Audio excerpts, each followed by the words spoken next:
السلام علیکم ورحمۃ اللہ وبرکاتہ۔ امام ابن سیرین رحمۃ اللہ علیہ کے پاس آ کر ایک آدمی نے کہا کہ میں نے خواب میں اپنی منگیتر کو دیکھا ہے کہ وہ سیاہ رنگ اور پستہ قد ہے۔ آپ فرمانے لگے کہ اس کے سیاہ رنگ سے مراد اس کا مال و دولت ہے اور اس کے پستہ قد سے مراد اس کی عمر ہے،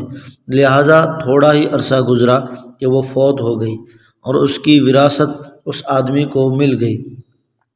امام ابن سیرین رحمۃ اللہ علیہ نے پہلی چیز سیاہ رنگ کے لیے لغت سے ایک ضابطہ اپنے سامنے رکھا، اور وہ اس طرح کہ اگر کسی کے پاس بہت زیادہ مال اور دولت ہو تو عرب بطور محاورہ کہتے ہیں کہ اس کے پاس سیاہ رنگ ہے، جبکہ دوسرے کے لیے تشبیہ اور قیاس کے ذریعے ایک بنیاد بنائی اور اس طرح جسم انسانی کو لمبا اور پستہ ہونے میں عمر سے تشبیہ دی، ان دونوں باتوں سے ایک اور نمایاں چیز اخذ کر لی۔